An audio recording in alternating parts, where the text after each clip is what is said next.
Olá, estudantes, boa noite, sejam bem-vindos ao nosso encontro virtual 3 da disciplina de Jornalismo Especializado 2. Hoje a gente tem mais um convidado especial para poder falar com a gente sobre jornalismo de negócios, a partir da experiência dele enquanto jornalista e empreendedor do setor. O nosso convidado aqui é o Marcelo Bueno, que é formado em jornalismo, pós-graduado em gestão de conteúdo e mestre em mídia e tecnologia. Ele é sócio e gestor de mídias sociais na agência Venil e organizador do Blogando, que é um evento que debate comunicação nas mídias sociais. E é professor em cursos de graduação e pós-graduação, meu colega, trabalhou comigo na TV Unesp em um programa super legal, Visão 360, na pandemia, também falando dessa questão da tecnologia, da inovação e da criatividade. Eu estou na estrada, meninos, então por isso vocês vão ver a minha imagem tremer, mas já eu já estou chegando, peguei muita chuva aqui, acredito que esteja chovendo em tudo quanto é região do nosso país hoje, até que enfim, estávamos precisando da chuva, mas aí houve um atraso na minha chegada para conseguir estar com vocês nessa aula hoje de um modo mais correto, tá bom? Mas o Marcelo vai agora se apresentar mais um pouco e falar com a gente hoje sobre essas novas tendências do jornalismo e a importância de estarmos antenados com as novas tecnologias e com esse novo comportamento do jornalismo na sociedade. Marcelo, muito obrigada, viu, por aceitar nosso convite e estar com a gente aqui numa sexta-feira à noite. Imagina, eu que agradeço. Estou mudando aqui meu fone. Eu que agradeço o convite. É sempre bom, né? Eu dou aula aqui para jornalismo também, então eu acho que esse assunto ele vai permeando nossas aulas. Às vezes eu percebo que eu estou falando de um outro assunto, aí eu volto para o tema negócios, aí eu volto para o tema produto, porque realmente não dá para pensar desvinculado, né? Pensar jornalismo hoje sem pensar em produto sem pensar em precificação, venda, consumidor, cliente, né? Essas palavras que talvez até pouco tempo também fossem muito comuns na publicidade. E não é, hoje não é mais, né? É uma realidade. O jornalista precisa se preocupar com a formatação do seu negócio, né? Com a gestão do seu negócio ali, porque senão ele não tem um emprego, senão ele não tem uma vaga, senão ele não tem uma sustentabilidade para o seu negócio, né?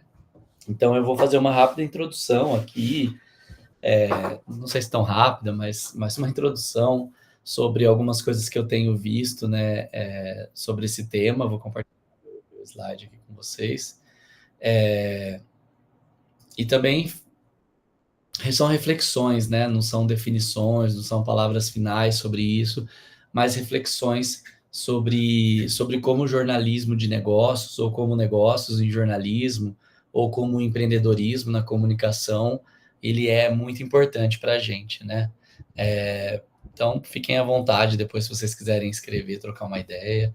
Maíra, se quiser também, a qualquer momento, me interromper aqui, conduzir o papo também, tirar alguma dúvida, pode me chamar. Bom, acho que o principal que eu coloco aqui para vocês, deixa eu ver se eu consigo aqui mudar. Acho que eu vou por aqui, né? Primeiro que eu coloquei aqui um início de reflexão, tá? E aqui vocês podem responder para vocês mesmos, né? Quando a gente olha esse tipo de produto aqui, jornalístico, né? Ninguém tem dúvida que isso daqui é um produto jornalístico, né? Um jornal, né? Uma capa marcante, um momento histórico que o jornalismo cobre, explica, contextualiza, né? Ou as revistas, né? Que nas suas diversidades aí de direcionamento e de linha editorial, você tem tantas frentes que você poderia abordar, mas também são capas históricas, né? Que marcam época, marcam o momento da sociedade, pautam a sociedade também, né? Ou se você for um pouco mais da televisão, né? Coberturas marcantes, a gente ainda não foi muito distante daquele período da pandemia, né? Que a gente percebeu como o jornalismo foi essencial, assim, para marcar esse momento da nossa história, né? Salvou muitas vidas, eu acho que não tem nem como escolher outras palavras, né? O jornalismo salvou muita gente, porque fez um papel muito importante, muito relevante para a gente, de nos alertar como as coisas estavam. E aí a minha pergunta que eu faço para você refletir é assim: quando você está em contato com um produto jornalístico, o que de fato você está consumindo, né? o que de fato aquilo te pega, aquilo te acrescenta, como aquilo te transforma, né? Como aquilo é importante para você. Como eu não tenho vocês aqui, mas a Natália, a Valéria que estão aqui poderiam responder, escrever no chat aqui que eu consiga acompanhar, mas vocês que estão vendo depois também poderiam, né, refletir aí com vocês e pensar. O que vocês acham? Valéria, Natália, tem algum palpite sobre o que você de fato consome quando você está consumindo um produto jornalístico, lendo, assistindo, ouvindo? Eu tenho algumas reflexões, assim, né? Eu tenho algumas palavras-chave que talvez eu poderia destacar, né? Por exemplo, informação, né? Que é a básica que vem na nossa cabeça. Por exemplo, atualidades. Eu me atualizo com um produto jornalístico. Eu me informo com um produto jornalístico. Às vezes eu me oriento com um produto jornalístico, né? Para que lado olhar. Às vezes também tem uma questão de serviço, né? Eu tiro informações ali essenciais para o meu dia a dia. Quando eu vejo um jornal, vou assistir o jornal para ver quando começa a vacinação, né? Vão falar sobre a vacinação, vão me atualizar como que está o mundo, né? É uma forma de conexão com o mundo. Acho que são vários pontos que o jornalismo pode agregar para a nossa vida, né?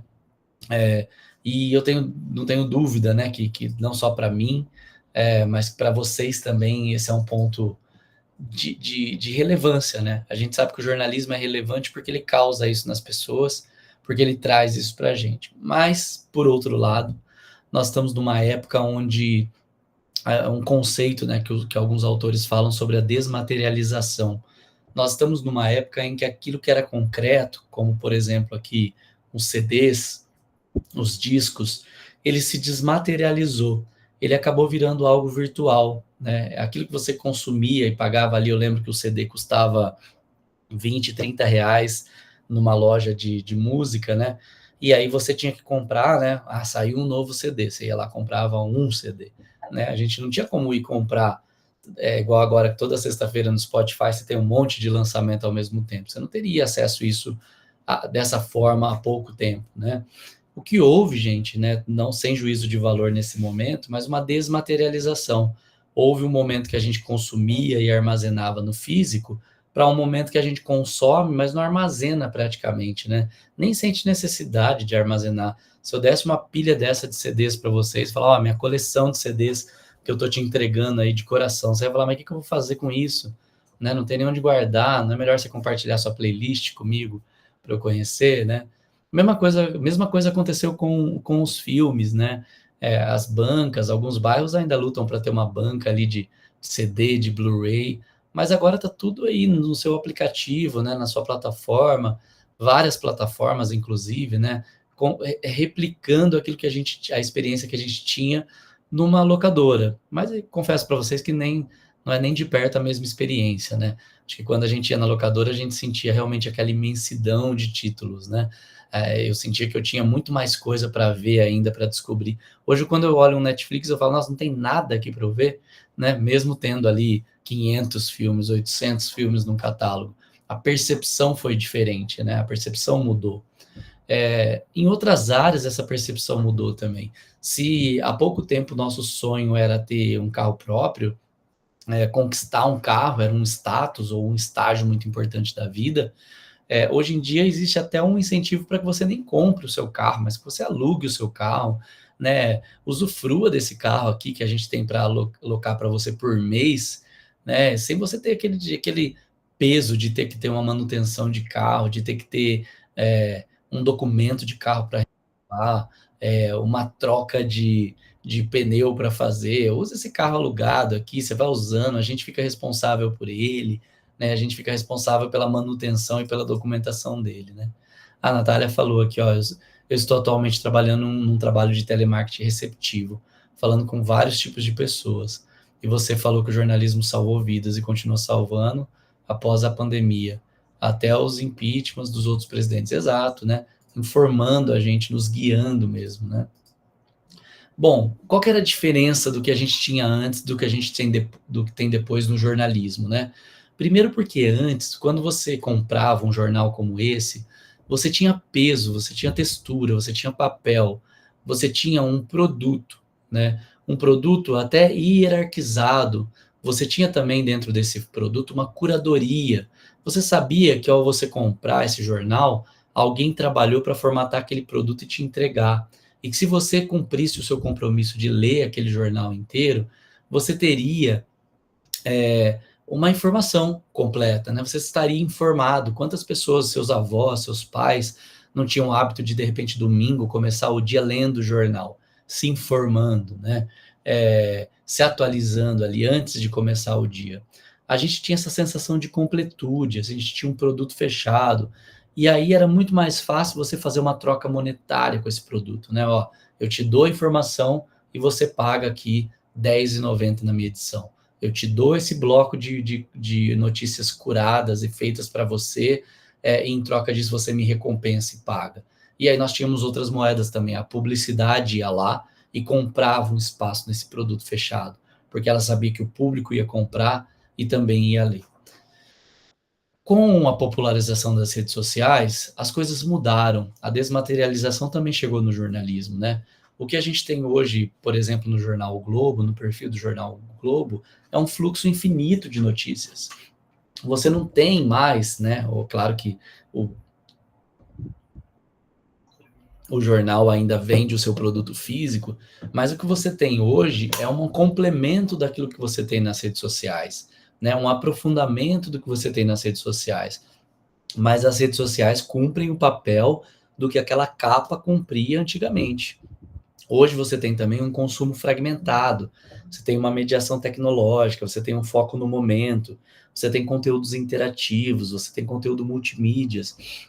Percebe que eu estou trazendo esse paralelo, não com aquele saudosismo, no passado era bom, ou no passado era melhor. Não, cada um faz o seu próprio julgamento, né? Se você considera que no passado aquilo era muito melhor e que agora é muito pior.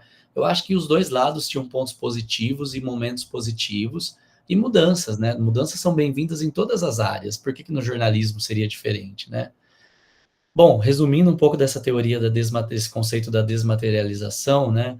O que a gente espera no dia de hoje é negócios com fluxos mais constante, fluidez de mundo, leveza, virtualização dos bens. As coisas são líquidas, elas se transformam muito fácil, elas mudam de status muito fácil, elas são mais efêmeras, né? Elas não duram por tanto tempo. Isso não é um conceito sobre jornalismo, é um conceito sobre mundo mesmo. As pessoas, esse autor aqui, ele fala muito nesse livro dele, Da Leveza, que foi lançado em 2016, ele fala que dentro dessa percepção de sociedade, as coisas se tornam mais leves, né? As coisas vão se tornando mais flexíveis. Então, não é só o conteúdo, é o atendimento médico, que eu vou falar daqui a pouco, é a aula. A gente está aqui sexta-feira fazendo uma aula virtual. Quem não está aqui presente comigo no ao vivo vai acompanhar depois no gravado, né? As coisas vão se transformando realmente. Então, não foi muito diferente para o jornalismo. Vocês que estudam, né, teorias da comunicação, nós que estudamos teorias do jornalismo, teorias da comunicação, sabemos que esses autores, de alguma maneira, eles previram que isso ia acontecer. Eu coloquei essa frase aqui, que eles estavam, todos eles, em épocas diferentes, previram o mesmo terremoto, né? Sabiam que a convergência midiática, sabiam que a sociedade em rede, sabiam que o mundo virtual transformaria o jornalismo, transformaria a nossa forma de produzir e consumir conteúdo, e que isso não ia ser da mesma forma como era até então, né? Isso em 96, isso em 98, isso em 99, até o recente com o Jenkins aí em 2009, né? Eu trouxe uma frase aqui daquele livro para falar para vocês um pouco mais sobre esse conceito da leveza, né? Vivemos em uma revolução do mundo material, na qual as tecnologias e os mercados remetem muito mais à lógica do leve do que ao pesado. Essa dinâmica se completa com uma revolução simbólica, na medida que o leve, por tanto tempo foi inferiorizado e desprezado, foi adquirindo um valor positivo. A leveza não está mais associada à falta, mas à mobilidade, ao virtual, ao respeito, ao meio ambiente. Nós fomos agregando outros valores. Eu poderia falar assim, nossa, mas cadê os alunos aqui? Eu não tenho por que questionar cadê os alunos aqui. Alguns estão comigo no ao vivo, outros vão estar comigo no gravado, outros vão me escrever, outros vão escrever para a professora Maíra, falar, assisti agora a live do Marcelo, entendi aquele conteúdo, gostei do conteúdo, né? As coisas realmente estão mais fluidas, né? Em alguns momentos a gente realmente precisa de presença, a gente precisa realmente de presença integral, né? Mas outros momentos a gente vai conseguir realmente flexibilizar. Mesma coisa se aplica para a música, para a indústria musical, a indústria do cinema, né? Ouvimos qualquer música do mundo em aparelhos leves como o ar, vemos filmes em tablet, com telas sensíveis ao toque, microeletrônica, microrobótica, microcirurgia, nanotecnologia, são palavras que reforçam que não só no jornalismo, mas na ciência, na tecnologia, o pequeno, o leve, o imaterial acaba se tornando também bem relevante. Isso é só para reflexão, tá? Só para a gente entender que não é a gente que está sendo vítima da transformação. O mundo está mudando. Em todas as áreas que eu tenho contato, daqui a pouco eu vou falar um pouco mais sobre a agência, eu percebo que o mundo está mudando. No jornalismo, em especial, é muito evidente, né? A gente sabe que realmente hoje um produto jornalístico, ele tem outro valor no mercado, ele tem outra percepção para o público. Eu tenho certeza que se vocês compartilharem comigo aqui, quando foi a última vez que vocês leram um jornal físico, talvez a gente até se assuste com o tempo, né? Faz 2 meses, foi mês passado, né? Ou se eu falar quando foi a última vez que você foi numa banca e comprou uma revista, pode até também fazer umas semanas. De repente, se eu perguntar quando foi a última vez que você leu uma matéria, você pode falar, não, eu li hoje de manhã, né? Hoje acabei de ler uma matéria, tá? Tô aqui no ônibus, mas tô lendo uma matéria, né? Então, tô me informando, você tá se informando, mas você não tá mais adquirindo o produto tradicionalmente que a gente acostumou a vender. E isso, claro, tem consequências. Olha, Maíra, em outro cenário agora. E isso, claro, tem consequências, né? Pelo menos 17 veículos de mídia fecharam as portas aí nos últimos 4 anos. Essa pesquisa era de 2018 até 2021, 2018 a 21. Então, alguns fecharam, alguns se adaptaram ao digital, alguns ficaram com as 2 versões, alguns se mantiveram só no digital. Uma adaptação, deixa eu ver se minha câmera está travando, não, voltou. Uma adaptação super necessária para o momento que a gente vive, né? Claro que a gente sente falta, às vezes, de uma revista, de um jornal que chegava na sua casa, alguns até assinam ainda, né? Conseguem assinar, incentivo sempre meus alunos, eu mesmo assino, gosto de receber, gosto de ler, gosto de comprar, mas não é com a mesma frequência que a gente tinha no passado, né? Isso também muda na sociedade, né? As pessoas mesmos falam, essa pesquisa de 2021 fala que a principal meio das pessoas se manter informado é hoje pelos sites, é pela notícia, é no virtual, é no leve, né? É naquilo que não é palpável.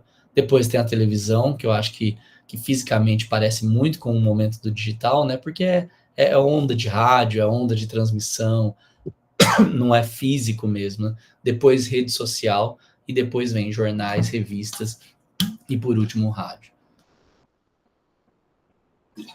Tô com a garganta meio ruim, vou beber algumas águas aqui, tá? Bom, isso de 2021 tem dados mais atualizados que até mesmo o consumo de informação tem diminuído, né? E por que eu quero colocar o dedo nessa ferida? Por que as pessoas estão parando de se informar? Por que tem caído o número de pessoas se informando ou descobrindo ou constatando qual que é a sua fonte de notícia? Porque as pessoas se sentem muito bem informadas pelas redes sociais, né? Elas sabem que está acontecendo uma guerra entre Israel e Gaza e que agora a gente vai ter um cessar-fogo. Elas ficaram sabendo sobre isso. Elas viram uma foto na internet. Elas souberam por um grupo de WhatsApp. Alguém falou para elas, finalmente acabou a guerra de Gaza. Mas elas não se sentem, talvez, muito conectadas ou muito preocupadas em se aprofundar, né, nessa informação.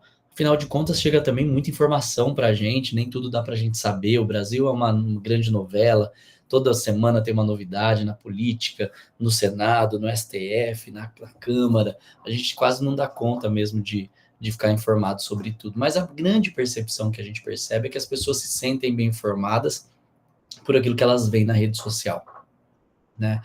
E aí, se você pergunta realmente a profundidade dessa informação, aí a gente descobre que o jornalismo tem feito falta.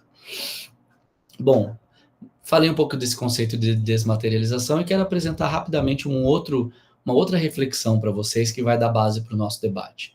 Esse é um artigo que está em inglês, que foi apresentado num congresso da Reuters, que um pesquisador bem conhecido, Robert Picard, de jornalismo, um autor de livro, ele escreveu um artigo muito forte, assim, muito, muito direto.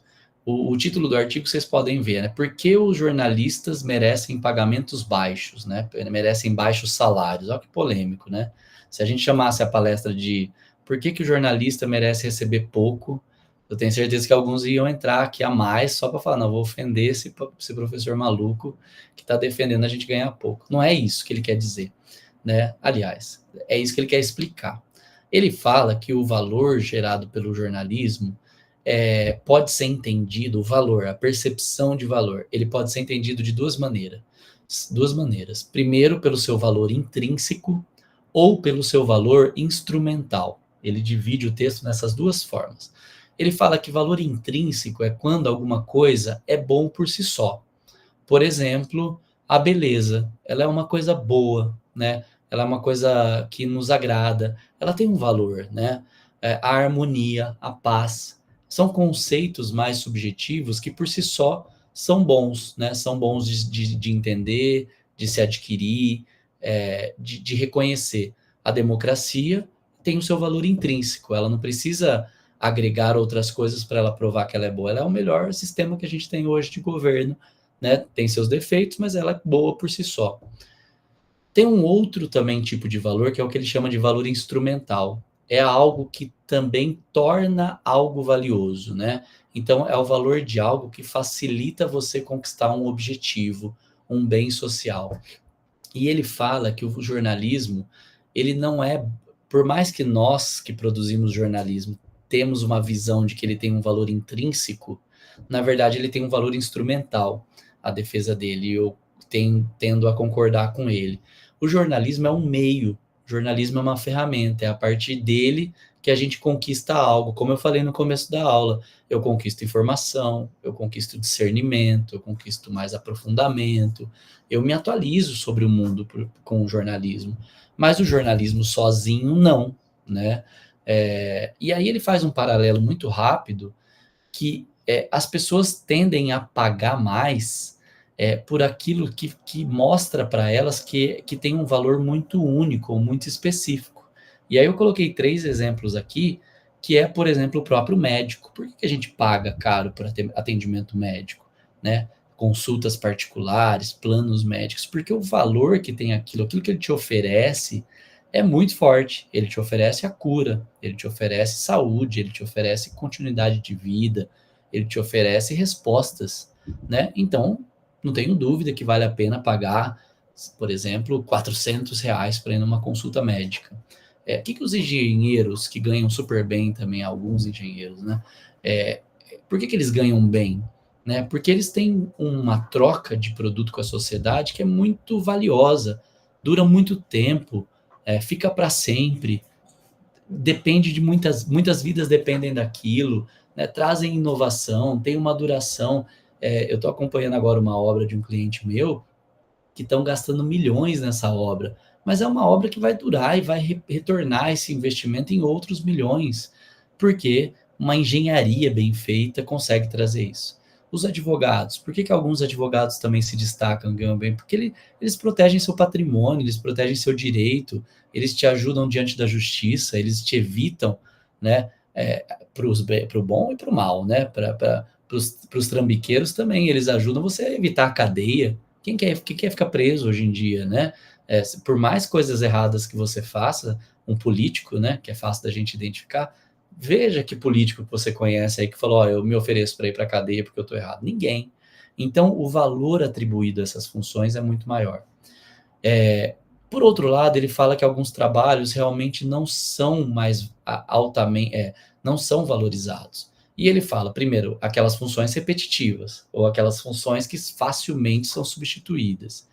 E ele fala que, embora a informação e o conhecimento tenham um valor instrumental, hoje em dia, por conta das redes sociais, a gente tem uma percepção de que o que a gente recebe na rede social é a mesma coisa que o jornalismo faz. É isso que ferra o negócio. É isso que ferra quando a pessoa fala assim: não, mas eu tô sabendo tudo do futebol, porque eu sigo o meu influenciador e ele me conta tudo do que aconteceu no futebol. Ah, eu tô sabendo tudo de tecnologia, porque eu sigo um canal no YouTube que ele me conta tudo sobre tecnologia. Então a percepção, eu até escrevi um artigo sobre isso, assim, a percepção do cidadão hoje, no imaginário dele, é que quando ele acessa o YouTube, ele está se informando com jornalismo, ou algo parecido com jornalismo. Ou, de repente, até é jornalismo mesmo, numa linguagem muito parecida com o youtuber. Então é esse o cenário que a gente está, né? Aí tem mais essa frase que ele traz que eu acho que vale a pena trazer para vocês literalmente, né? Os desafios de criação de valor que o jornalismo enfrenta hoje são causados por mudanças tecnológicas, mudanças econômicas e mudanças sociais que estão reduzindo os papéis desempenhados por jornalistas e por empresas de notícias e fornecendo mecanismos alternativos para o público obter, criar, distribuir notícias e informação. Não é uma caça às bruxas ao YouTube. Não vai adiantar muito a gente caça às bruxas do Google ou do Instagram. Vale a pena, claro, a gente refletir sobre o papel deles na informação e na desinformação. Mas não vale a pena a gente ficar só apontando o culpado. O fato é que a sociedade mudou, a economia mudou, a tecnologia mudou, e aí nós estamos diante agora de um cenário que como o jornalismo se mantém relevante. E aí tem o conceito de valorização, tá? Quando a gente olha todos esses jornais aqui, eles têm um valor muito grande para a sociedade. A gente sabe que tem.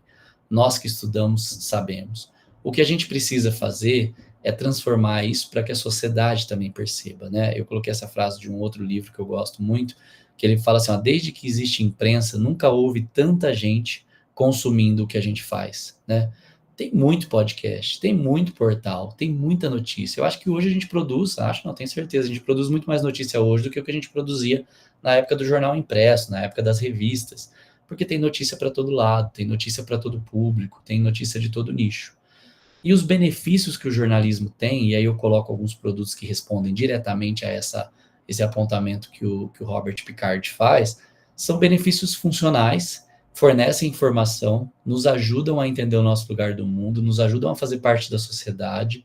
Eles têm também benefícios emocionais, geram um senso de comunidade, trazem segurança para nós, nos informa de como a gente está caminhando, nos conecta com os iguais e também são ferramentas de autoexpressão. Quando você vê aquele jornalista falando aquilo que você tem vontade de falar, né? Ou quando sua mãe assiste um Cidade Alerta, seu pai assiste um Cidade Alerta, você fala, nossa, para de assistir esse jornal. Não, ela se sente representada por aquela fala, ela se sente representada por a forma como aquele jornalista se expressa, né? Ó, não aguento mais, é muita violência, a gente não aguenta mais. Trabalhei durante muitos anos com o Balanço Geral aqui em Bauru, e sei como que o Balanço Geral tem um peso de representação para as pessoas. Pode ser que você não goste, pode ser que você não assista, mas muita gente assiste, muita gente gosta e se sente representada. Pode ser que você goste mais de um William Bonner, pode ser que você goste mais de um César Tralli, né? Pode ser que você goste mais de um outro formato jornalístico. Bom, são 3 coisas para você refletir sobre como os benefícios do jornalismo existem, são importantes, são relevantes. Mas o fato é que realmente a sociedade não tem percebido esse valor, ou não tem percebido e não está disposta a investir dinheiro para pagar isso. Né? Peguei essa pesquisa aqui de 2023 que mostra o valor da assinatura dos jornais, né, os dos veículos digitais ou físicos, né? E olha como que o preço reduz em alguns casos, olha como que o valor promocional, né? A Folha tem uma assinatura que custa R$ 1,90 no primeiro mês. Né? O que é esperado nesse primeiro mês? Que você teste e você fique com ele depois e você tope aumentar o preço. Todo mundo faz isso, né?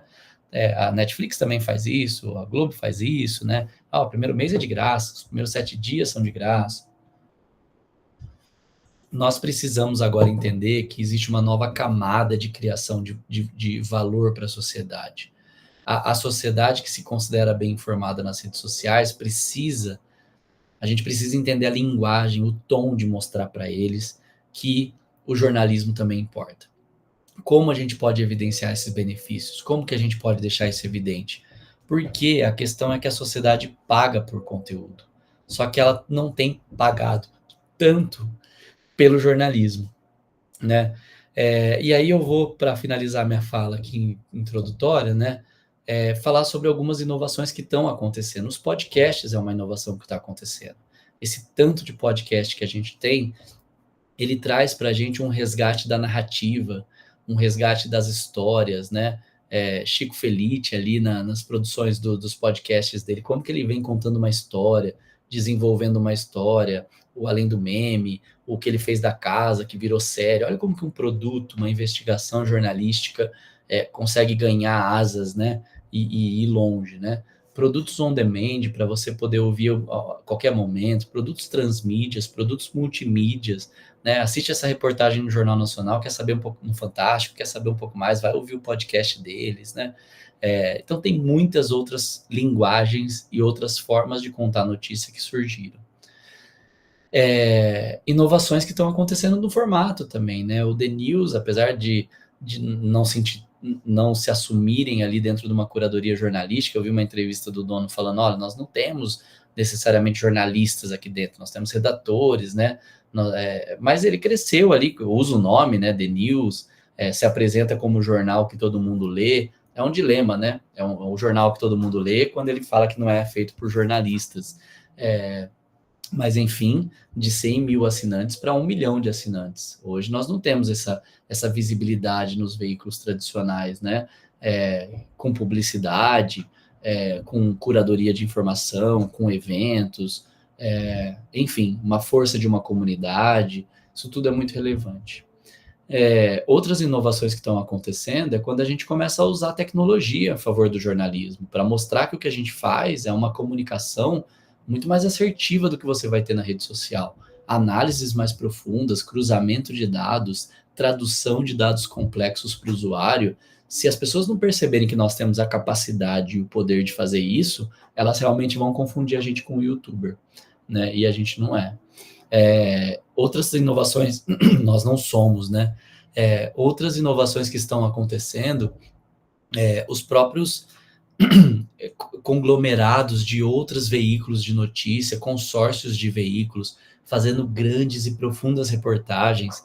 Aqui coloquei só alguns que eu conheço e que eu vi recentemente, né? Esse daqui é um Comprueba, que é do Chile, é um consórcio de 40 veículos organizados por uma agência de fast-checking para fazer grandes coberturas, pensar na força de trabalho colaborativa do jornalismo, fontes de financiamento, tanto privadas como de governos, para que a gente possa fazer o nosso trabalho, né?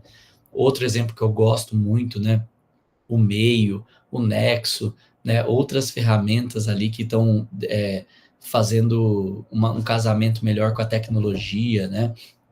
Jornalismo e tecnologia de mãos dadas, desenvolvimento de plataforma, explorando novas ferramentas, vendendo ferramentas, né?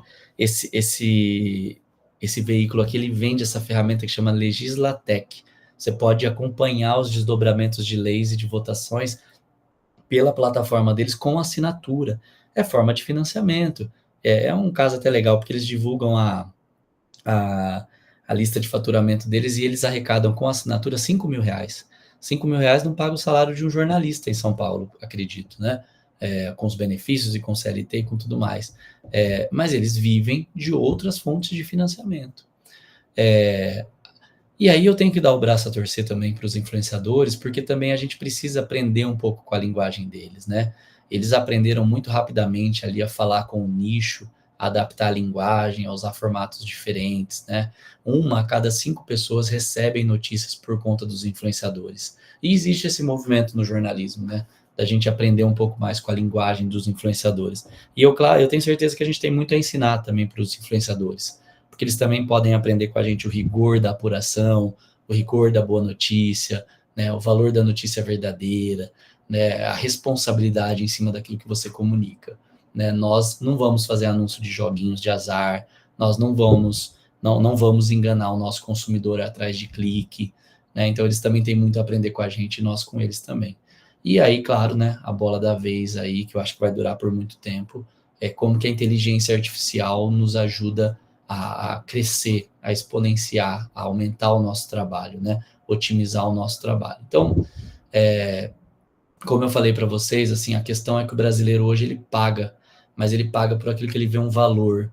e aí, por exemplo, ele destina, brasileiros com até 44 anos destinam 30% dos gastos dele com videogame, né? Não podia esse gasto também ter um pouquinho na informação? Brasileiros gastam mais com serviços de streaming do que lazer. Brasileiros passam 9 horas por dia nas redes sociais. Os brasileiros querem se manter informados, eles querem consumir conteúdo, né? A gente só precisa, talvez, realmente melhorar e explorar melhor as nossas roupagens, né?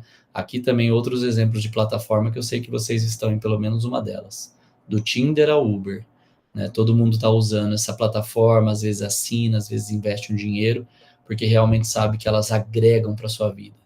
Esse é o desafio para a gente, né? Quando a gente vai falar de jornalismo, a gente realmente agregar um valor para o nosso usuário. É um desafio para mim, é um desafio para vocês, é um desafio que a gente tem que encarar. Essa é a minha visão sobre jornalismo de negócio hoje em dia, né? Hollywood aprendeu isso, o Vale do Silício aprendeu isso, e as nossas redações, né? E os nossos cursos de jornalismo, e nós mesmos como profissionais, né? Como que a gente faz para refletir e aprender com essas outras áreas que evoluíram também, e são áreas fortes, né? São áreas muito fortes aí. Então era isso que eu queria trazer para vocês de introdução. Fico à vontade aí para o debate, compartilhar um pouco das minhas experiências também. Marcelo, muito obrigada, né, pela sua participação, por ter preparado um material tão cuidadoso e atualizado para a gente. Aprendi bastante, né? Eu venho aprendendo com você, já tem boa longa data, né, devido a essa sua experiência nesse mercado digital, nessas novas possibilidades que o jornalismo traz. Só para explicar para os alunos que, né, viram eu com cinto de segurança dentro do carro, eu estava em Botucatu agora há pouco fazendo uma gravação, apresentando um evento, e por conta da chuva que caiu aqui no interior e na capital paulista, eu me atrasei, né? Sorte que eu tinha o meu pai Uber, que eu chamo, né? Que meu pai foi me buscar gentilmente para que eu pudesse, caso numa eventualidade, me salvou. Então, aí depois, né? Aqui já era 7h30, eu consegui sentar bonitinha aqui em casa para poder terminar de acompanhar a aula, mas estava conectada, né? Entrei por aqui, entrei pelo celular, então deu tudo certo. A aula está gravando, é só para vocês não estranharem porque eu estava escura e com cinto de segurança, né? Para ficar claro, foi essa questão da informação, né? Então a gente não tinha essa informação com antecedência sobre a chuva. A chuva ela veio de repente, muito necessária, e aí o jornalismo corre atrás disso, né? Então imagina com a chuva de hoje. Então, quantos repórteres no seu plantão numa sexta-feira à noite não tiveram que ir a campo para ver árvore que cai, lugar que fica sem luz, né? Quantos não estão neste momento nos seus veículos apurando informação, aquele jornal impresso ou revista que já ia para impressão, para rodar, né? Ela para tudo, peraí, que a gente vai ter que trocar a manchete, a foto de capa. Então, por quê? Porque o jornalismo ele lida com esse valor da informação e esse interesse público. E é exatamente nessa essência do jornalismo, nesse resgate do que é o bom jornalismo, que reside a nossa preocupação enquanto professor, enquanto profissional do mercado, para não deixar que a nossa profissão ela acabe ou que ela seja banalizada por esses profissionais que podem até ser comunicadores, podem até ter o diploma de jornalismo, né, porque fez a sua faculdade, mas que não exerce esse jornalismo na essência, que é esse jornalismo de qualidade, de apuração, de responsabilidade, de verificação dos fatos. Então, acho que tudo isso orna muito, né, numa dualidade que a gente se encontra hoje, de pensar, né, as novas tendências do jornalismo, muito disso que o Marcelo trouxe, dessa ressignificação de pensar o jornalismo que hoje ele é pago. Quando eu entrei na faculdade, o jornalismo não era pago. Você comprava, tudo bem, o que era pago? Você comprava na banca de revista, mas eu não tinha site de notícia do modo como eu tenho hoje.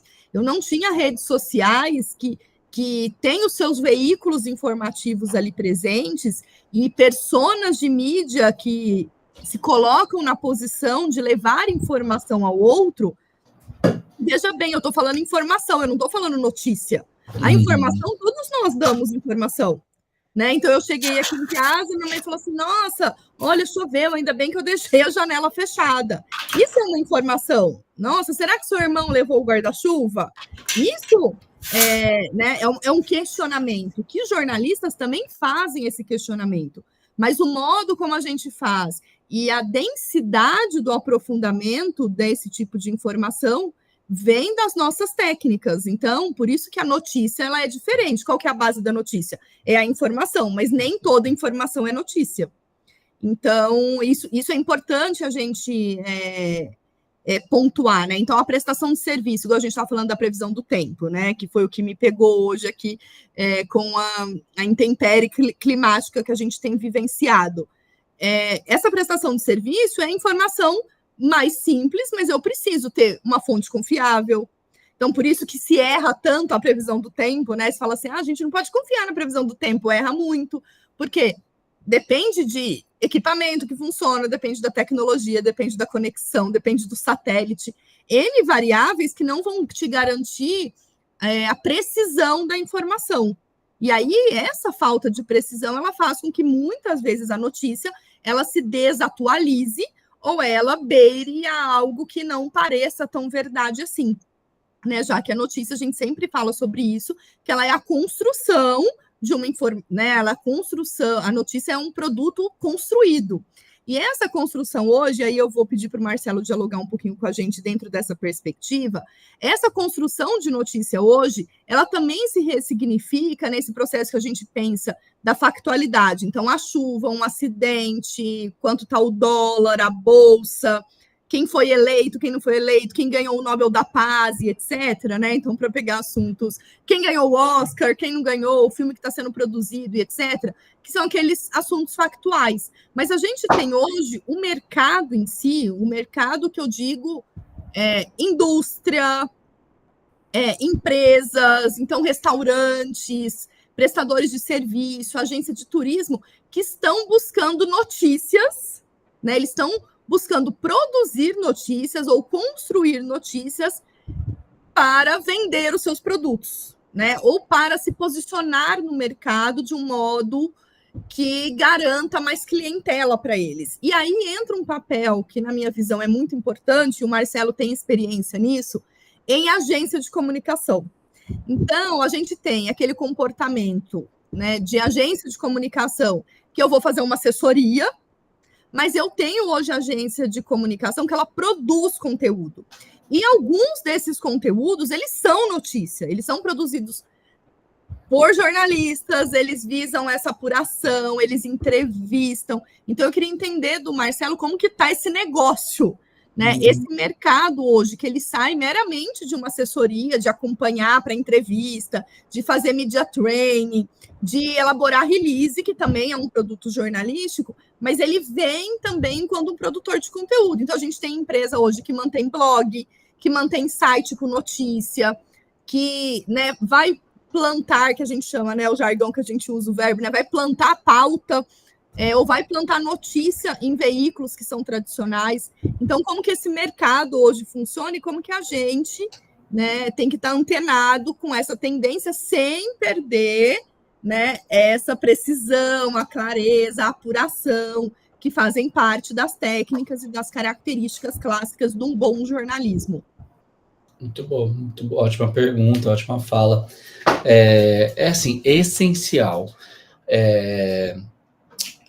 A informação, não só essa realmente a informação, né, básica e não trabalhada, mas realmente o produto que se forma a partir da informação, ele é muito valioso. Ele é muito valioso. Você deu alguns exemplos que são fundamentais. Por exemplo, um blog atualizado, um site atualizado, um SEO bem feito, né? SEO, para quem não lembra, técnicas de escrever e ser ranqueado pelos motores de busca, pelo Google, né? Se o seu site aparece na primeira página ou se ele aparece na 10ª página, isso muda seu negócio. Vamos supor que eu seja um vendedor de curso. E aí, quando você digita lá curso de marketing digital, depois dos 4 primeiros resultados que são pagos, o 5º é o meu site, porque eu tenho um bom SEO, e a técnica de SEO é bem complexa, né, de ser construída, ela não é um fator só, ela tem muitos fatores que influenciam. Isso é dinheiro, né? Isso é dinheiro para as empresas, isso é dinheiro para vender curso, isso é dinheiro para impactar as pessoas. Já tive gente que eu conheço que teve site punido pelo Google e que foi lá para para as últimas páginas e que o negócio desmorona, porque você precisa dessa visibilidade. Contar boas histórias nas redes sociais, todo mundo está saturado de rede social, eu também estou, vocês também estão, de ver um monte de post, um monte de promoção, um monte de coisa. O que tem chamado a atenção? Campanhas que contam histórias, que saibam descobrir boas histórias, que saibam apurar boas histórias, né, que saibam contar de uma maneira criativa, que saibam colocar a marca como um produto vendável, mas não um produto para esfregar na sua cara, e que você precisa isso, se você não comprar isso, você não vai ser feliz, né, que saibam construir uma boa história. Isso tudo são habilidades de um bom contador de história, né, e o jornalista é. Então, realmente, as marcas, as boas marcas, as marcas estratégicas, estão procurando esse tipo de trabalho. Eu tenho certeza que nenhum jornalista hoje fica sem trabalhar, né? Sem trabalhar, não. Ele pode não ter vaga nos veículos tradicionais, né? Porque estão reduzindo. Mas sem trabalhar é muito difícil. A gente precisa hoje de redator, a gente precisa de pauteiro, a gente precisa construir roteiro, a gente precisa daqueles que têm um pouco mais de habilidade de produção de vídeo, que já juntam o conhecimento de roteiro com a produção. Agora, quando a gente está falando tanto de inteligência artificial, a inteligência artificial dá as respostas, a inteligência artificial pauta, mas de onde ela tira essa informação? Daquilo que ela lê na internet, né? Agora, daquilo que a gente produz com ela também, mas daquilo que ela consultou num site. Uma das principais fontes que o ChatGPT usa para dar resposta para a gente é o Reddit, né? O Reddit, aquele fórum, né? Cadê a nossa presença como marca lá? Então tem muita coisa que tá ficando mais evidente para a gente que um jornalista, um conteudista pode fazer, né? Então o mercado de certa forma, está muito aquecido, né? Depois eu vou falar sobre outras funcionalidades também, mas só para responder. Então, Marcelo, eu queria que você falasse, né, assim, pensando nessa, já dando o gancho, né, no que você quer falar aí, né, conta um pouco como que você começa nessa área, né, de ser empreendedor do jornalismo, a partir da experiência que você teve trabalhando na TV, depois, né, impresso ali, né, meio site, aí você observou um nicho, né, quando que você começou e como que essas mudanças estão impactando esse trabalho, que cada vez mais você tem mais jovens trabalhando e mais jornalistas entrando nesse universo, né? De ser produtor de conteúdo e não ser meramente produtor de notícia. Exato.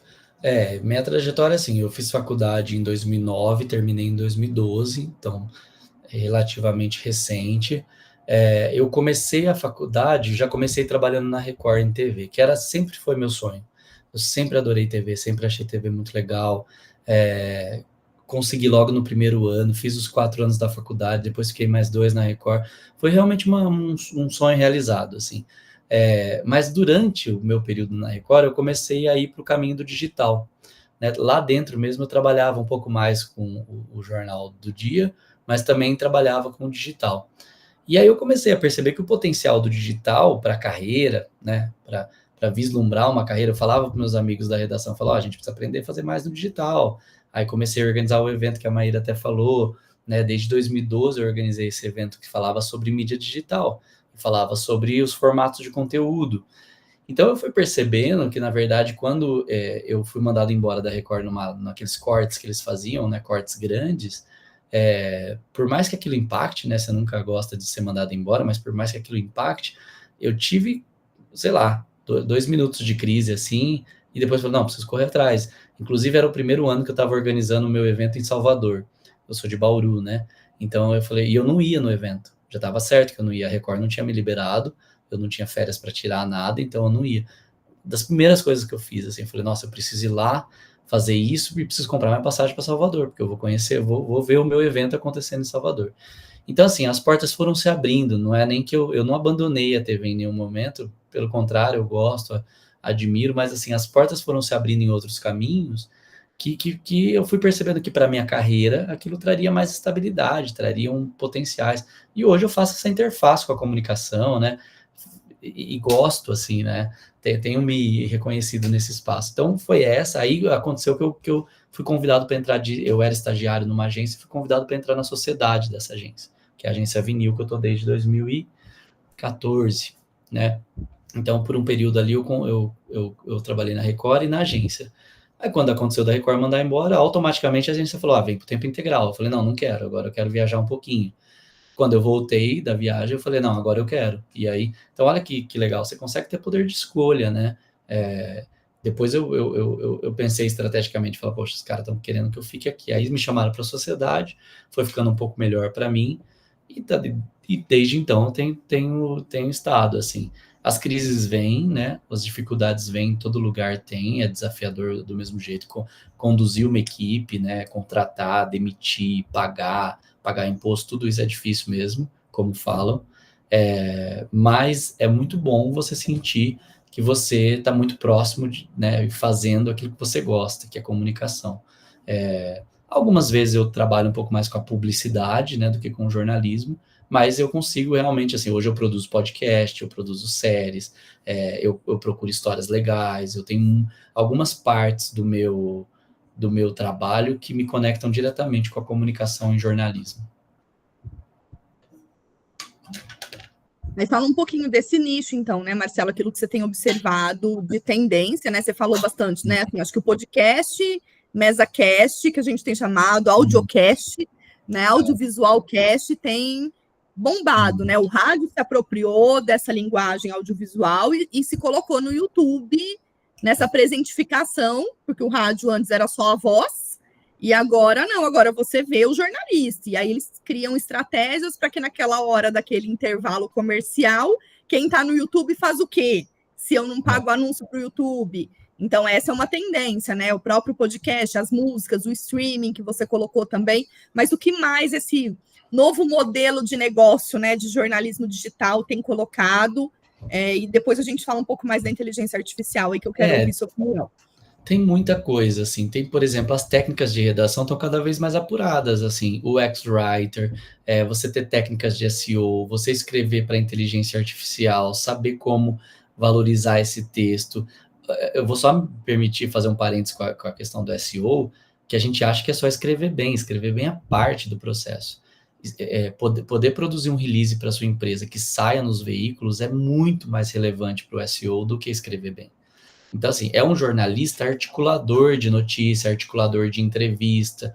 Então, vou fazer uma parceria com a Unesp. Unesp, eu vou entrevistar seus professores, aí vai sair aqui no nosso site, eu vou trazer relevância para o site da Unesp.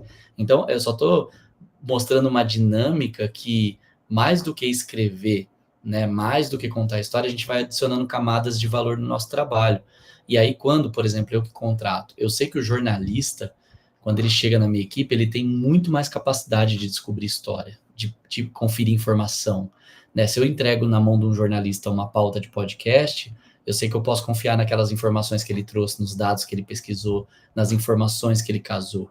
Se eu falo para ele que eu tenho uma planilha, mas que eu não entendo muito bem essa planilha, que eu preciso, né, contar uma história para o meu cliente, ele sabe fazer leitura de dados, né? Então, assim, são capacidades que a gente vai aprendendo na faculdade, que a gente usa no mercado. Então, assim, redação, porque redação acaba adquirindo outros nomes, né? Vocês vão ouvir muito vaga de copywriter, vocês vão ouvir que é uma vaga mais, um texto mais publicitário, ou você vai trabalhar, de repente, num estúdio de criação do jornal. A Folha tem um estúdio de criação para publicidade com jornalistas. Eu contrato, às vezes, o G1, eu mando a base do meu texto para eles, e é uma jornalista que escreve para o G1, né, Bauru, Marília, Sorocaba, lá, que é da região. E a gente compra essa matéria, 3 mil, 4 mil reais, para ter uma matéria durante 7 dias no ar. Então, isso é um jornalista que está trabalhando. Fora a roteirização mesmo, podcast, a direção, a gestão de projetos, essas coisas são muito interessantes quando ficam na mão de um jornalista. Só que para isso a gente precisa ter habilidades, né? Mas a gente tem descoberto aí. E dentre essas habilidades, né, a gente tem falado bastante, né, nesse nicho, né, da inteligência artificial. Eu sou bem reticente, né, sou bem mais antiga, vamos assim dizer, né, vim de outra geração. Mas como que você acredita, né? E aí você dá aula disso, né? Você tem se especializado nisso, até por estar num mercado que constantemente está te exigindo aquilo que tem de mais atual, mais moderno, porque os clientes eles precisam corresponder àquilo que a sociedade está demandando. E hoje a sociedade está demandando o uso da inteligência artificial. Mas, né, como que vocês têm aplicado isso aí na agência, né, dentro desses, com esses profissionais que vocês contratam, né, muitos são freelas para um trabalho específico, ou para atender um cliente específico, e que zelo é esse você, enquanto grande gestor, né, chama atenção, né, para essa questão no mercado de trabalho, né, no uso da inteligência artificial para o jornalismo.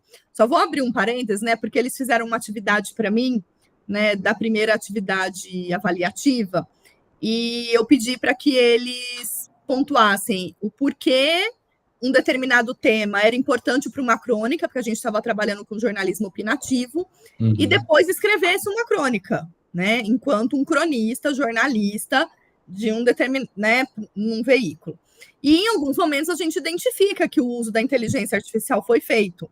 Claro. E uma coisa que a gente tem aprendido na dimensão de ética e integridade é você pontuar: esse texto foi construído, né, utilizando a inteligência artificial X para tal coisa, seja para revisão, seja para dar ideia, seja para organizar um pensamento. Então, se vocês também têm pontuado isso, né, a gente utilizou, e isso está indo também, né? Eles agora estão, alguns alunos dessa turma estão já indo para o projeto do TCC, e isso em congressos de comunicação, né? Recentemente você participou comigo do congresso de comunicação que a gente tem, e muito foi falado sobre isso, né? De dizer, esse artigo passou pela revisão da inteligência artificial X, mas as ideias são originais, sabe?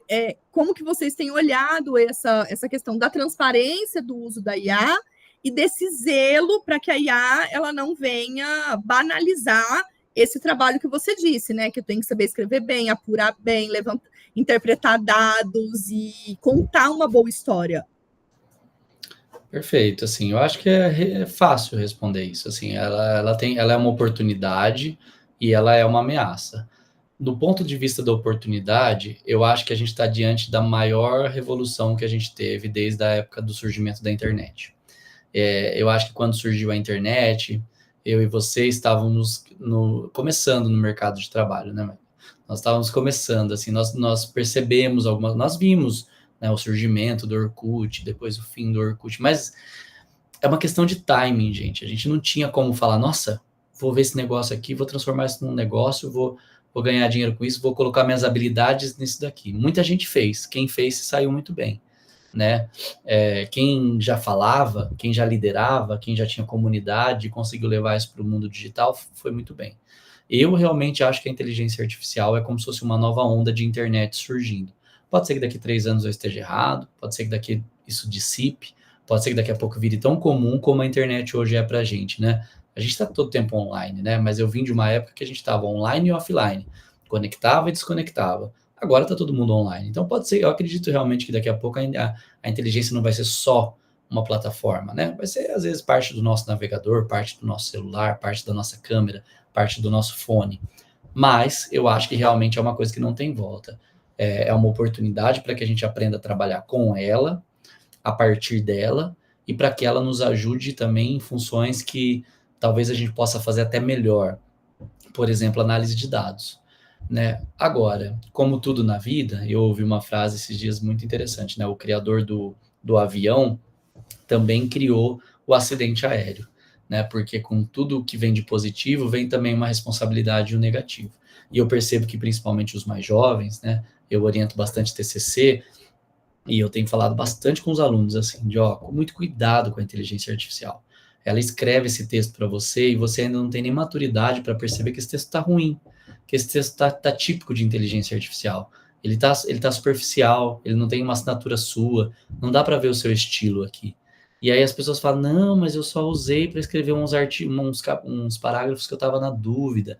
Falo, mas cuidado, eu prefiro um texto para ser trabalhado, para ser corrigido, mas que eu perceba que é seu, do que um texto que eu posso olhar e falar assim, não tem erro, tá? É um texto neutro.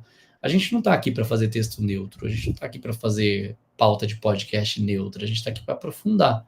Então, é o que eu estou falando, é a geração de valor. Se o seu texto for neutro, o neutro eu faço com o ChatGPT sozinho. Então, o seu texto tem que ter assinatura, tem que ter peso, tem que ter força. E aí a gente se ferra, né? E aí eu realmente estou percebendo que a nova geração, vocês que estão me ouvindo, os estudantes, têm cometido alguns erros. Assim, vocês acabam, eu posso falar aqui porque eu estou um pouco mais na liberdade de convidado, né? Vocês acabam se achando espertos demais de achar que vocês vão mandar um texto feito pelo chat GPT e que um professor não vai detectar. É fácil de detectar. Esses dias meu aluno perguntou, bem corajoso da parte dele, ele falou, eu falei que eu detectei chat GPT no TCC dele, né? Ele falou, mas quais são as características que você viu? Aí eu elenquei as 3 que eu percebi, assim, para ele, da generalidade, das palavras, dos autores de 1976, que provavelmente você não leu. Ele, tá, entendi. Mas é isso, o diálogo, a gente está aqui para isso, assim, é perceptível, gente.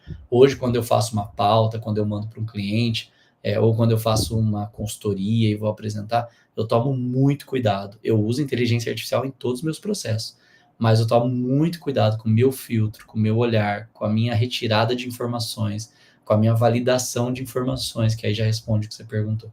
Então, assim, apurar, validar, ter certeza do que eu estou escrevendo, ter o meu estilo ali. Então, com isso, a gente se sente mais seguro. E aí o desafio tem sido ensinar isso para quem trabalha comigo, para quem eu ensino, né? Usa. Ontem mesmo falei com os alunos, eles estão fazendo um projeto lá, falei, usa, mas usa com esse cuidado, usa com a responsabilidade de saber que o texto ainda é seu, né? O projeto ainda é seu. Mas essa questão da menção, assim, usei inteligência artificial, né? Vocês têm Também. feito isso, por exemplo, você leva para um cliente uma pauta ou um roteiro e diz, eu joguei Sim, na sim, inteligência artificial. sim, claramente, assim, eu tenho falado, eu acho que eu no começo eu cogitei em alguns momentos não falar, porque eu estava com medo de sentir que meu trabalho poderia ser desvalorizado. Mas a ética falou mais forte, assim, então eu assumo em todas as vezes. Para os alunos, quando eu tenho alguma apresentação que eu uso, eu ponho um selinho do chat GPT, assim, ó, essa parte aqui eu fiz. Esses dias eu fui fazer as avaliações, né, a gente tinha 30 avaliações para fazer, então eu fiz todas na mão. Eu coloquei os comentários de todas as reportagens que eu li na mão. Só que eu não queria mandar tão descontextualizado para eles. Então eu falei logo de cara, falei, ó, eu fiz todas as análises na mão, depois eu passei pelo chat GPT para transformar num texto fluido para vocês. E li todas, para ter a certeza de que ele não mudou o que eu queria falar, que ele não deu outro tom. Às vezes eu queria ser firme, às vezes eu queria ser leve, e deu super certo. E para os clientes também. Eu chego e falo, ó, esse daqui eu peguei uma base, esse daqui foi o que o chat GPT... Não adianta, gente, você chegar lá para o cliente e falar assim, eu fiz 10 ideias de roteiro para você. Ele vai falar, nossa, mas que rápido. Aí você fala, ó, eu consegui 10 ideias de roteiro no chat GPT, eu trouxe para você 5 para a gente tirar 2 daqui. Então eu estou mostrando para ele que eu tenho como fazer mais, mas eu tenho com o meu olhar para filtrar e o que eu estou trazendo para ele. Aí o meu valor tá garantido, né? E aí os clientes, eles estão valorizando isso, porque assim, as pessoas que não são da nossa área, elas acabam utilizando de um modo, então agora até eu consigo fazer um release, por exemplo, né? É só eu colocar o prompt adequado e eu consigo fazer um release. Mas aquelas pessoas que eu acho que elas têm um feeling de mercado mais interessante e uma valorização da cadeia, né, do processo, do que é fazer comunicação, do que é levar informação para o outro, do que é agregar valor à sua marca, né, ou ao seu produto, ao seu negócio, à sua identidade, eles reconhecem o valor desse profissional, é o que você falou, né? O seu valor de mercado não caiu, né? Ele até sobe porque você mostra que você está ligado às últimas tendências e traz um diferencial, porque eu posso ter um mesmo produto, vou vender um celular, né? Vou pensar num podcast. Eu posso fazer podcasts que tem um monte com a mesma temática, por exemplo, de empreendedorismo. Por que o meu vai ser diferente? Exato. Eu tenho certeza que a assinatura, como a gente falou ali nos benefícios que o jornalismo traz, ainda faz diferença. A diferença é que você tem uma boa ferramenta que a gente nunca teve na história, uma ferramenta que gera realmente, que vê, que lê informação, que analisa um Excel. Você pode pegar dados do governo incompreensíveis ali a olho nu, e você pode realmente ter um filtro muito rápido. Você pode resumir trechos, né? Enfim. Fim de semana que vem eu vou participar de uma conferência que fala só sobre dados, né? E ela está totalmente ligada a dados, jornalismo e inteligência artificial. Então tem muito potencial mesmo.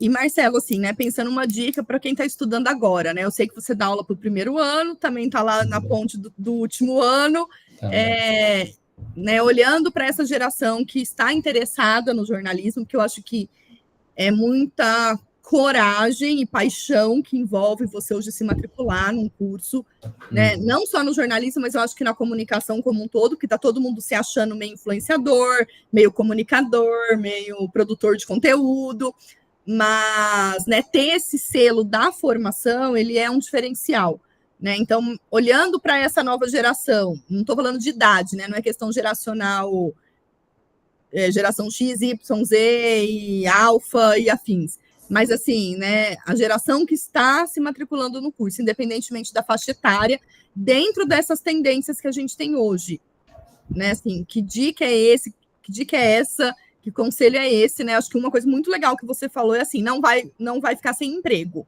mas você precisa desenvolver algumas habilidades, né? Habilidades tecnológicas, assim, eu estou estudando meu doutorado em torno desse tema de competências, porque, assim, a gente precisa de mais ferramentas tecnológicas. Eu vim de uma geração de jornalistas mais velhos e eu vi isso acontecendo, assim, eu lembro que eu fui quase um missionário, assim, das redes sociais, dos meus amigos, assim, ó, de gente, tem que fazer, gente, vamos fazer esse curso aqui.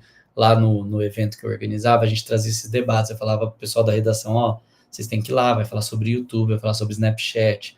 E aí alguns iam, e eu sempre fiquei muito orgulhoso quando eles foram.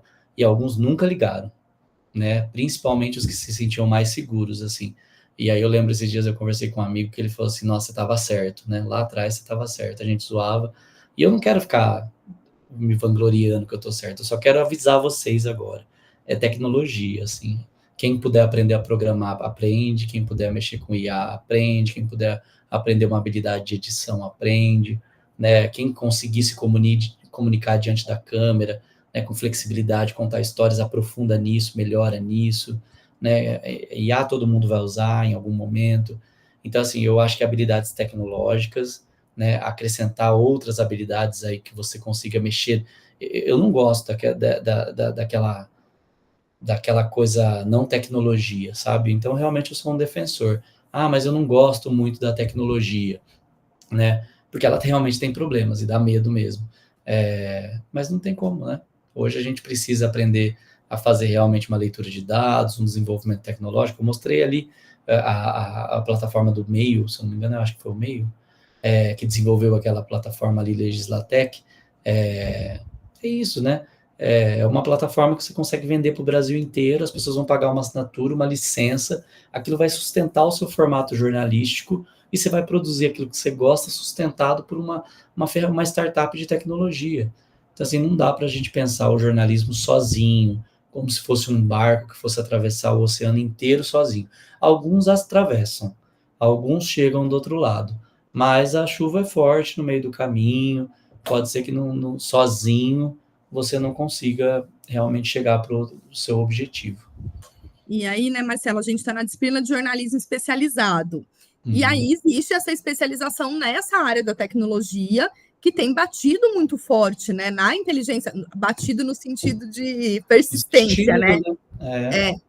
Da inteligência artificial, dos seus usos, né, em palavras que a gente usa que são muito importantes, né, oportunidade, ameaça, risco, a questão da Lei Geral de Proteção de Dados, a questão do direito autoral, então, que são temáticas que perpassam tanto a comunicação quanto a tecnologia, uma vez que a gente está nesse universo grande, né, e os conglomerados, como que eles operam economicamente, politicamente, no sentido, né, da existência, né, dessas plataformas de mídia hoje, né, que seja o Instagram, o X e, né, TikTok, que são as mais modernosas, assim, né, sem contar o WhatsApp, que cada hora que a gente entra, a gente fala, meu Deus, daqui a pouco o que isso vai virar, né? E a nossa vida está lá, né? Quando ele cai, a gente para até de trabalhar. Que é igual o Google, né? Uhum. Eu fico assim, gente, imagina o Google um dia acabar com o Drive. Não tem como. Meu histórico recente de vida tá tudo lá. Eu nunca imaginei que eu mesmo, sozinho, ia ter quase 1 tera armazenado, assim. Mas, são todos os conteúdos que eu li recentemente, são todos os escritos que eu fiz recentemente, né? Não tem um HD que eu possa confiar para deixar isso sozinho, embora seja bom. Mas é muito assim. Eu acho que você falou bem também, tem outros conhecimentos e outras habilidades que permeiam essa área tecnológica. Então, assim, quando a gente está falando de IA, não está falando, a minha gatinha acordando. Quando a gente está Ela falando tá aí de... participando da aula. Ela vai olhar daqui a pouco para vocês. Quando a gente está falando de IA, a gente não está falando só de inteligência artificial. Está falando de habilidade de programar, está falando de habilidade de escrever, de pedir, de interpretar. Então, assim, eu gosto da tecnologia que ela traz com ela necessidade de outras habilidades, né? É isso, eu vou criar vídeo com IA? Vou, né? Se vocês acessarem meu Instagram, vocês vão ver lá que eu criei um inspirado na série. Mas e o direito autoral? Como fica? O que eu posso fazer? Será que eu posso usar aquilo comercialmente? Né? Será que eu posso vender um produto a partir daquilo? Não posso. Né? Eu tenho que ter conhecimento disso. Então vou fazer uma IA, vou captar o dado de vocês e vou vender para as marcas. Não posso. Né? Tem lei para isso, tem regra para isso. Né? Hoje estava falando com um amigo que está desenvolvendo coisa tecnológica e falou, às vezes dá para vender. Eu falei, não dá para vender. Você não pode vender dados no Brasil. Né? Você pode, às vezes, ceder de alguma outra forma. Então, a tecnologia, ela exige que a gente tenha conhecimento de direito, de produção, né, de publicação, de distribuição. Hoje, produzir conteúdo em jornalismo digital é você ter noção do meio de distribuição. Antigamente, você podia trabalhar numa revista e pouco te importava quem entregava a sua revista. Você sabia que você ia escrever e a revista ia chegar. Hoje em dia, no digital, não tem esse caminho. Se você não domina a produção e a distribuição, a audiência, o algoritmo, você não produz. Então, assim, não adianta nada você produzir bem se o seu conteúdo não chega. Não adianta nada seu vídeo ser lindo se o algoritmo não te beneficia. Então, eu acho que a tecnologia realmente ela é a base para a gente entender na força mesmo algumas outras coisas. Perfeito isso que você falou, né? Acho que é esse momento da gente refletir sobre, né, tudo que a tecnologia potencializa, mas ao mesmo tempo tudo que ela nos exige. Porque sempre vai ser um humano que vai dar o comando. Né? Seja para programar, para aperfeiçoar, rapidez, né, velocidade, instantaneidade, curadoria. mas é um humano que está ali atrás. Só para a gente terminar, Marcela, eu fiquei curiosa, né? Você falou da questão do vídeo que você viu, né? Que você fez lá no seu Instagram, né? Da série com inteligência. Eu também entrei nessa moda da inteligência artificial. A partir dessa sua experiência, né? Nessa dimensão da privacidade, da vida pessoal, da vida, né, privada e da vida pública, enquanto professor, enquanto profissional da comunicação, né? O que você tem a dizer sobre as redes sociais? Eu lembrei de uma história aqui que meu irmão contou de um colega que foi trabalhar numa determinada empresa que vende uma marca X e tem a concorrente Y. E ele, antes de entrar nessa empresa X, ele consumiu o produto Y e tinha uma foto antiga no Instagram. E quando ele entrou na empresa X, um dos recrutadores falou assim, olha, eu vi lá na sua rede social que você tem uma foto, o produto da marca Y. Por favor, deleta a foto. Caramba. Então, como que... Agora, é um outro assunto, né? Tem a ver com a dimensão ética profissional, mas é que a mídia social não chama atenção isso, né? Assim, já tivemos casos antigos, isso lá 2012, mais ou menos, né, de jornalista ser demitido por aquilo que ele publicou na rede social.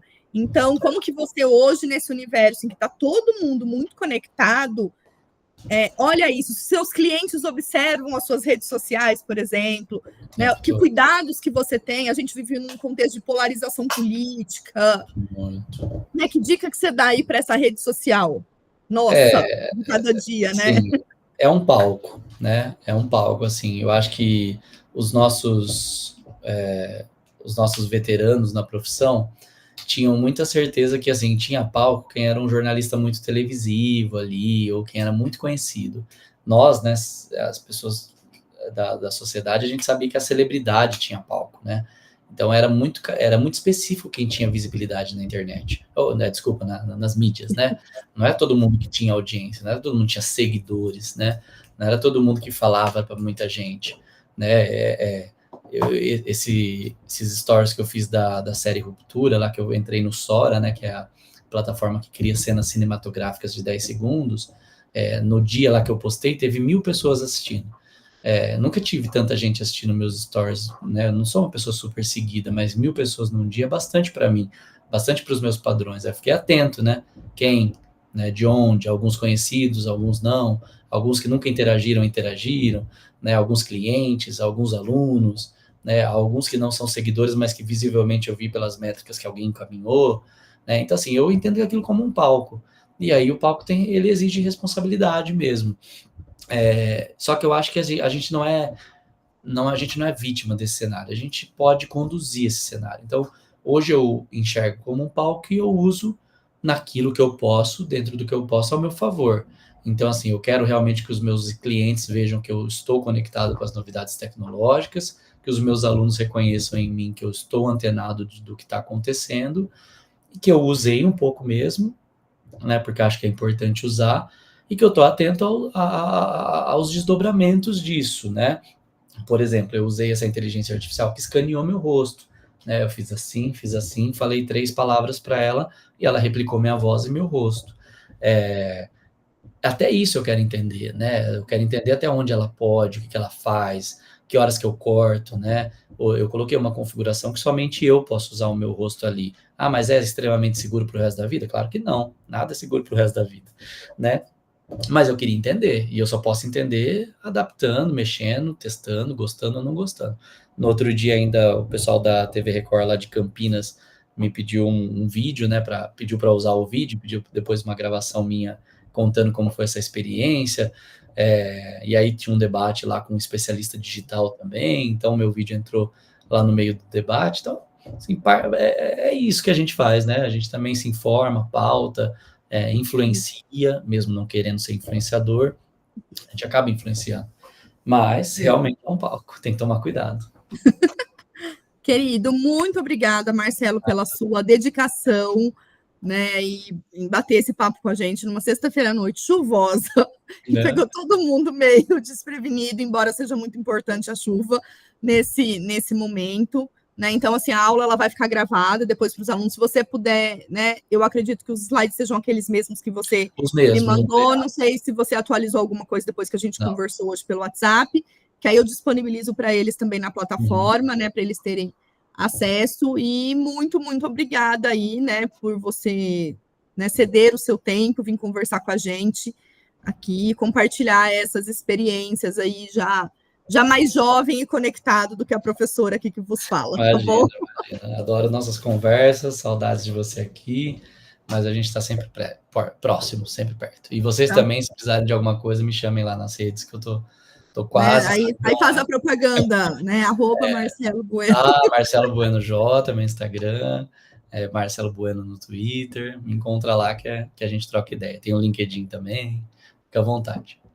Tá bom, muito obrigada, gente, muito obrigada aí, alunos, e boa prova para vocês. Eles começam uma nova prova agora, viu, Marcelo, segunda-feira, que é a prova dissertativa que eles têm de novo. E aí, cuidado com esse uso da inteligência artificial que a gente falou aqui, a questão da experimentação e de marcar mesmo, né? Como a gente fala de jornalismo especializado, a gente tem que deixar ainda mais essa nossa marca, essa dimensão da autoria, essa reflexão e esse percurso que o jornalismo segue, né? Até da ideia, da pauta, da apuração, da roteirização, e até chegar ao produto final. E uma dimensão muito importante que o Marcelo pontuou hoje, que é a questão da distribuição, que a gente precisa pensar para onde que esse produto vai, como ele vai, e que impacto a gente quer gerar na audiência que vai ter acesso a ele.